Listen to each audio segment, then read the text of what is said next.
Hi, I'm Joe Connolly of WCBS News Radio, New York. Today, producer Neil A. Carousso and I are going to tell you about a program that a woman who I know was in a similar situation to a lot of people. She left a big job at a big company. She went into this program and she has been raving about it. So I wanted to tell you about it and how people are learning so much about starting their own business now, including people getting off the Metro North or whatever and starting a business. This group we'll talk about today is the Connecticut Women's Business Development Center. There are similar groups funded by federal, state, and other sources in every state. So if you're in New Jersey or New York or wherever, there'll be a similar group in your state. Our guests from the Connecticut Women's Business Development Center are Carol Cheswick, an advisor to people in the program, and Anya White Brown, owner of a great looking business, Natural Annie Essentials. And Anya has been in the program. Sorry for this long introduction, but I want to get the idea to you as to there's good advice here, and most of it is for free. We'll start with Carol. She is a business owner herself, all right? And she's an expert in retaining employees and is also a principal in Cheswick Investments. So, Ooh. where are you going to find counselors like this just to start with? It's a heck of a resume, Carol. Tell us what the Connecticut Women's Business Development Center does, basically. So Joe, you're going way back into prehistoric times to find some of that information. The Women's Business Development Council has been around for 25 years, and actually this year we're celebrating our 25th anniversary. The WBDC is focused on helping women and men become empowered financially through education, through understanding the opportunities that how they can grow their business, and really understand what the different tools are that they can use to help build their businesses. Carol, it sounds to me, based again on this woman who's making a career transition who talks to me, like it's almost business school for free. Well, as somebody who's gone to business school, it is like business school, but it's a lot more practical than the business school I ever went to, because we are really dedicated to helping people actually do something, not just learn about it, but actually go out. And as Annie can tell you, sell those candles and sell them over and over and over again. Just let me ask you this one more question before we hear from Anya. Let me guess. Everybody is interested more in marketing and promotions than in bottom lines and numbers and finances. Is that right? When they first come in? Joe, making finance fun is probably one of the biggest challenges we have, but we actually do it. And we have some amazing advisors who can do it in both English and in Spanish. And it's probably, I think by the end of the course, people understand how important understanding the numbers is. So yes, they are usually petrified, but it's something that they get used to. Everybody has big marketing ideas. Now you have to figure out how to make it happen. Exactly. Anya, what did you learn from the Connecticut Women's Business Development Center? And I think it was in a fairly short course, actually, that you took. Yes. So it wasn't a 9 weeks, I believe it was 9 weeks, a 9 weeks program. And as you rightly said earlier, it's like business school, but you're actually doing the actual work there. I studied business in college, and I couldn't tell you what I did with that info. But over those 9 weeks, it was dedicated to one of the biggest things I got out of it was updating my actual business plan. And it was building on that week after week with a group of entrepreneurs who are also working on the same things. And it also helped me to sit and look at the numbers. It's not fun, but having to show up every week kind of pushed you to want to do that. And that was very beneficial for us. What did you learn about numbers? What did you learn on that part, Anya? You got to look at the numbers to see, your past activities, to see how you're going to profit as a business, and move forward. Those numbers are crucial in how you market your business. Those numbers are crucial as to how you stay in business. So having to go through that every week was really good. It's interesting, we just had Mark Cuban of Shark Tank on one of our business breakfasts a couple of weeks ago, and he made the point, and this is what I bet you've learned not to do. He said, every entrepreneur does the same thing. Okay, how am I going to cover my costs? And Mark Cuban said, well, I'll sell 6 of these. Actually, I'll sell 12. Oh, those costs are too higher. Oh, you know what? I'll really sell 100. And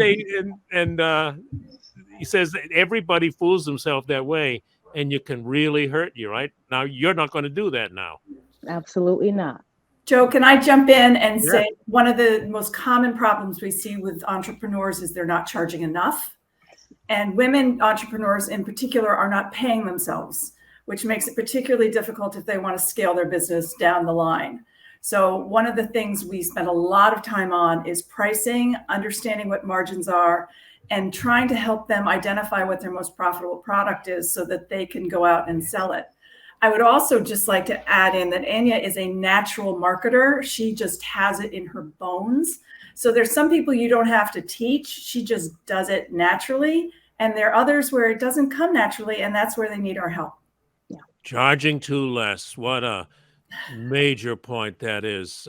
Neil, some questions? Yeah, pricing is a big challenge. It's interesting that you find that they're pricing it too low. Why do you think that's so?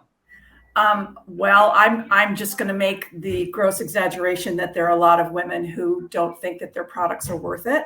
Mm-hmm. And so for them to understand that there is a value to their products, and I think they're a little nervous about actually saying, all right, I have this candle and now I want to sell it. And they want to please people, so they don't charge enough.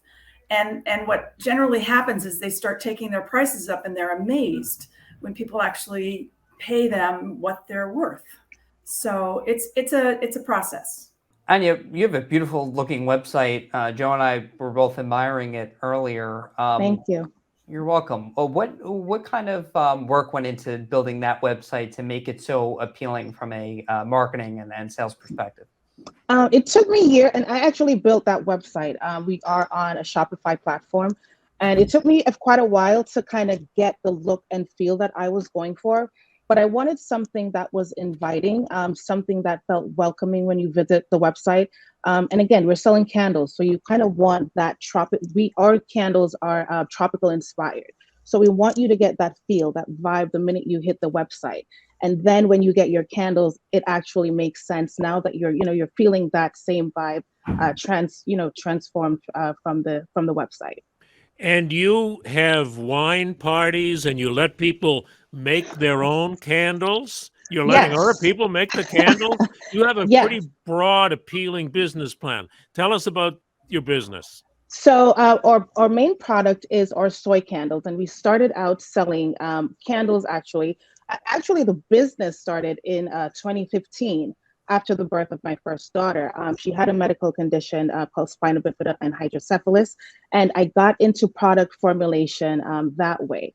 So so our actual first product was skincare and bath and body, and then in 2019, our customers were now asking for candles in the scent of the bath and body products. So that's when we introduced candles, and about a year later, candles was all that we were selling. So we had to make that, decision to move forward with what was working best. So that's how we got into the candle space. Most of our business is done online through our website.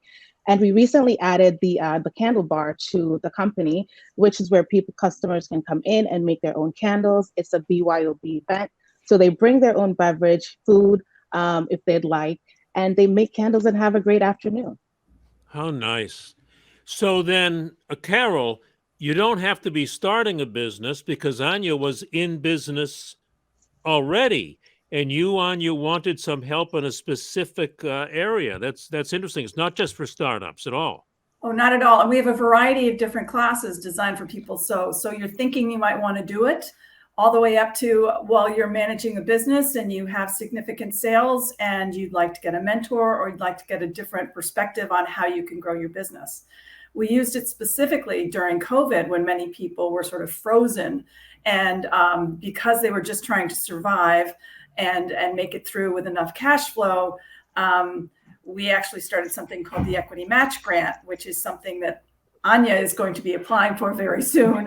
But it's a $10,000 grant for businesses that have been in business for at least 2 years, have at least $25,000 in sales, and have a specific need or a specific project identified that will help them generate trackable income or profitability. So it's if you're, for example, Anya, if she wants to have a new wax heater that will enable her to create or make even more volume than she has, she can apply for the equity match grant, which is a fairly exhaustive application, but she's eligible to apply and can receive $10,000. It's a very competitive process, and we've gotten very well known throughout the state of Connecticut, and it's only for Connecticut residents, by the way. But it's been an enormous boon for businesses as they try to pull themselves out of COVID. Neil. Yeah, Carol, business constantly changing. I mean, and the past 2 years obviously show us that. What are you able to impart on the people who attend these classes like Anya that, how do you just stay flexible? How do you pivot? You can be small and scrappy, but, regardless, I mean, it's always challenged. Nothing stays the same quarter to quarter.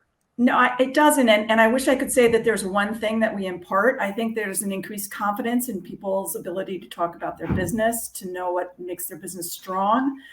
We also have a lot of networking, and that's one of the things that's really invaluable. Being an entrepreneur is very lonely. And in the GPS class that I currently have, we have about 22 students, and they get to know each other, and they get to know each other's business, and they now start to have your back. And I will tell you that Annie's business has been associated with a number of other WBDC clients. We have the WBDC registry on our website, ctwbdc.org, and we have entrepreneurs helping other entrepreneurs. But we do like to help our entrepreneurs where they are. And as I said earlier, Annie's a great marketer. So she doesn't need so much marketing, but she could, she definitely needed a little help on QuickBooks and some numbers. And somebody told me that they were accepted to the program and they were able to call with a specific question and get that question answered that day by one of your counselors. We work hard. We have been working full speed for quite some time. What is the tip you give clients, not on charging too little, but on how to charge the most? Give us a suggestion for getting your price up by the most. Oh, that's a tough question because the last thing we want to do is have clients who are price gougers. We really just want to make sure that they're covering their costs, they understand their hurdle rates and their volume requirements, and they understand what their superpowers are. What do they really love doing? So that they can allocate the resources to what they love and then find help in areas where they might be weaker. Generally, I don't think anyone's ever asked how much can I charge, because there's always somebody out there. Mark Cuban might be interested in buying a $10,000 candle from Annie. So, who knows? Right. You can afford it, that's for sure. Yes. Anya, obviously you had that marketing and sales experience, but when you look at this retail environment right now, I mean, it's challenging out there. Is there something that you've learned to adapt to that or find a way of selling better online? One of the things I've really noticed, since becoming an entrepreneur, is that people buy from people, and putting yourself out there is it's very challenging. I'm an introvert, but a lot of people would see me online and they wouldn't think I'm an introvert, but people want to see you. They want to see the face behind the brand. They want to see you pouring those candles. They want to see who's helping you in the background. So just being able to put that in the forefront, it's challenging, but once little steps that you're comfortable with, and you will get to that point where you're comfortable kind of putting yourself out there, because they want that full experience at the end of the day. This is great. And, we like to use the radio business reports to teach a little bit in the context of the news as well. And I really appreciate and respect what you're doing there. Do you have some businesses who are services as well as retail? You must. Oh, we have professional services. We have everybody and everything. And that's one of the things that's really exciting about my job is I have no idea who I'm going to talk to every day, and everyone is coming in with something different. But I think Ani said something very important, being able to own your business and putting your name or your face on social media. And again, people do business with people. And that's a really important point. And first of all, the Connecticut website or phone number to call, Carol, would be www.ctwbdc.org. Women's Business Development Center.org. And for people in other states, how could they find There is version in their state? There are women's business centers in all 50 states, and I would just refer people to Google. I think there's a website, and unfortunately, I don't know it off the top of my head, but if you just Google women's business centers in New York or New Jersey or Massachusetts or whatever, you will find them. And the word development will probably be in there as well. Yeah, we all have different derivations of the Okay. name. So it might be a women's business center or women's business development. It's all, we have to be separate because we're each a nonprofit. So there's got to be some differentiation. Well, Carol, thank you for what you and all of your team are doing. And Anya, good luck to you. It's a great Thank you. story. Thank you Great. so much. Thank you so much.